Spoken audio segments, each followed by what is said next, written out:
अस्सलामुअलैकुम। एतजाज़ हसन कहते हैं कि एक सीनियर वकील ने मुझे वाक़या सुनाया कि दुनिया में बड़े बड़े कुत्तों के मुकाबले हुए होंगे, लेकिन जो कुत्तों का मुकाबला हमारे गांव में हुआ, ऐसा तारीख में कभी नहीं हुआ। ये वाहद कुत्तों का मुकाबला था कि जिसकी 3 महीने तक लगातार टांगों पर बैठ कर स्पीकरों में ऐलानात किए गए।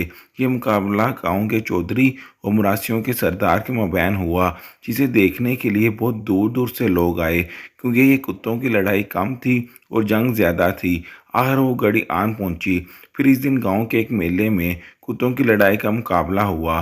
फाइनल में चौधरी और मुरासी का कुत्ता मुकाबले में आमने सामने आया। इत्तेफाक से मुरासी का कुत्ता चौधरी के कुत्ते पर गालब आ गया और चौधरी का कुत्ता मैदान छोड़कर तुम दबाकर भाग गया।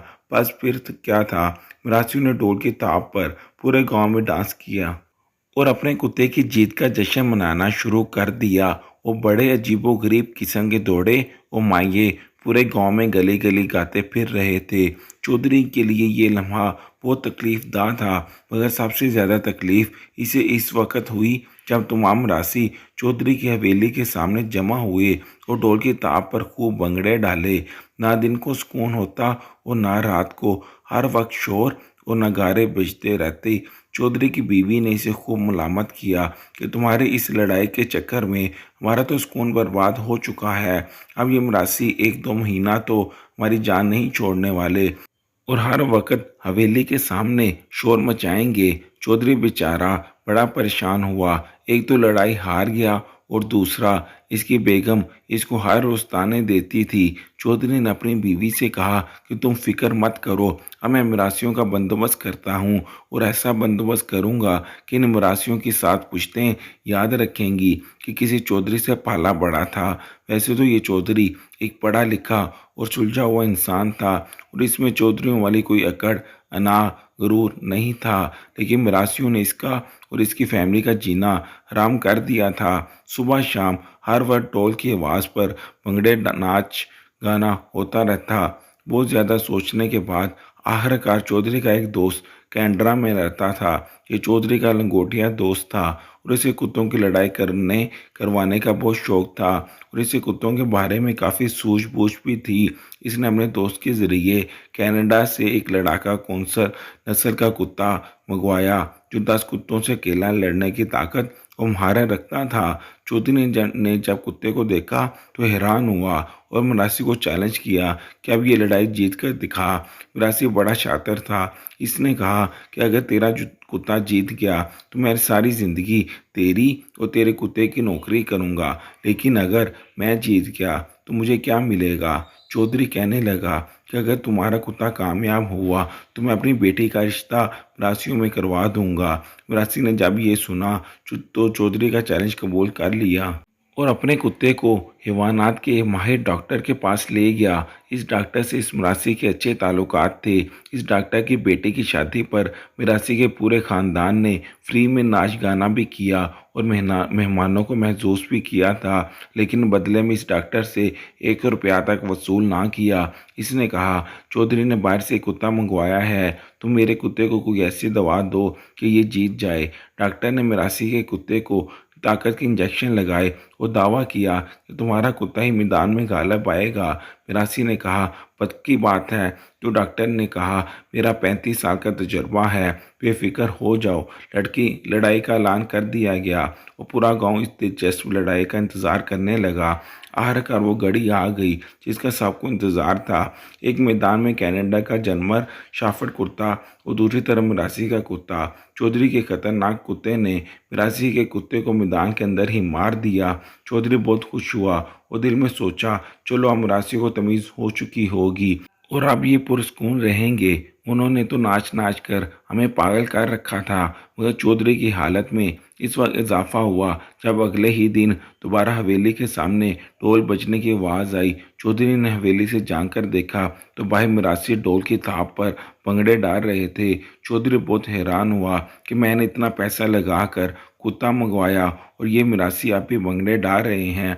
चौधरी ने जाकर मिरासी से पूछा कि ये क्या मजाक है, जब मेरा कुत्ता मुकाबला जीत चुका है तो तुम किस खुशी में भंगड़े डाल रहे हो? शायद तुम्हें याद नहीं कि मेरे कुत्ते ने तुम्हारे कुत्ते को हरा कर मार दिया था, या तो तुम सब पागल हो गए हो? मिरासी ने एक तरह ही जवाब दिया।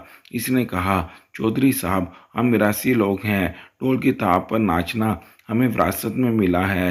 हमारा जीत यहाँ से क्या लेना देना? जब हमारे कुत्ते ने आपके कुत्ते को मात दी थी तो हम आपको शर्मिंदा करने नहीं बल्कि विरासत में मिले हुनर को आजमा रहे थे, और आज भी हम तो अपना धंधा कर रहे हैं। हमें हार जीत से क्या गर्ज है? ये दूसरा वाकया है कि एक बहन कहती है, एक दिन मैं अपने घर की सफाई कर रही थी, इतने में मेरा बेटा आया और शीशे का एक शानदार तोहफा गिरा दिया और वो टूट गया। मैं इससे बहुत नाराज़ हुई क्योंकि ये बहुत महंगा था और मेरी माँ ने मुझे दिया था और मैं इसे पसंद करती थी और इसे हमेशा के लिए रखना चाहती थी। मैंने गुस्से से इसे बुलाया और कहा, मेरा रब ऐसी दीवार गिराए जो तुम्हारी हड्डियाँ तोड़ दे। बहन कहती है, बहुत साल गुजर गए और मैं इस बददुआ को भूल गई और मुझे इसकी परवाह नहीं दी थी, और ना ही मुझे मालूम था कि वो आसमान पर चढ़ गई है और अपने कबूलियत को पहुंच चुकी है, और मुकर्ररा वक्त पर तेरे दिल को ऐसी चोट पहुंच जाएगी जो मैं ज़िंदगी भर नहीं भूल सकूंगी। मेरा बेटा अपने भाइयों और बहनों के साथ पला बढ़ा और वो मेरे दिल में, मेरे बेटों में सबसे ज़्यादा प्यारा था, और मैं इसको गर्म हवा लगने से भी डरती थी। वो मेरे लिए अपने भाइयों और बहनों से ज़्यादा नेक था। इसने तालीम हासिल की, ग्रेजुएशन की, मुलाजमत हासिल की, और मैं इसके लिए बीवी तलाश कर रही थी।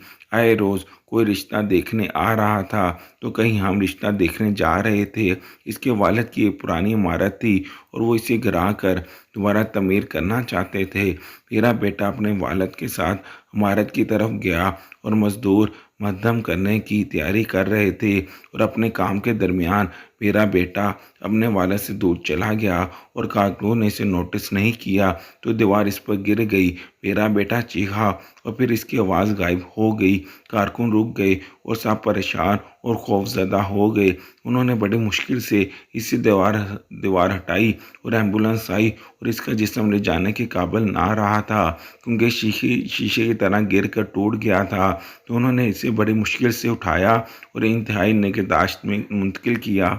और जब इसके वालिद ने मुझे खबर की तो मैं बेहोश हो गई, और जब मुझे होश आया तो गोया अल्लाह ताला ने मेरी आंखों के सामने वो घड़ी बहाल कर दी जिसमें मैंने बचपन में कई साल पहले इसके लिए बदुआ की थी, और मुझे बदुआ याद आ गई और मैं रोती रही यहाँ तक कि मैं दोबारा होश खोर बैठी। जब अस्पताल में मुझे फाका हुआ तो मैंने अपने बेटे को देखने के लिए कहा। मैंने इसे देखा तो फ़ौरन मेरे दिल से एक ही दुआ निकली कि काश मैंने इसे इस हालत में ना देखा हुआ। इन लम्हों में दिल की धड़कन रुक गई और मेरे बेटे ने आखिरी सांस ली। मैंने रोते हुए कहा, काश वो दोबारा ज़िंदा हो जाए, घर के तमाम फनकारों को तोड़ दे, बस मैं इसे ना कहूँ। काश मैं गूंगी हो जाती और इसको बदवा ना देती। काश काश लेकिन काश लफ्ज़ का वक़्त पूरा हो चुका था। नाज़रीन कराम, हर माँ और हर बाप के लिए मेरा पैगाम, अपने बच्चों को गुस्से में बदुआ करने में जल्दी ना करें। शैतान मरदूत से अल्लाह की पनाह मांगें।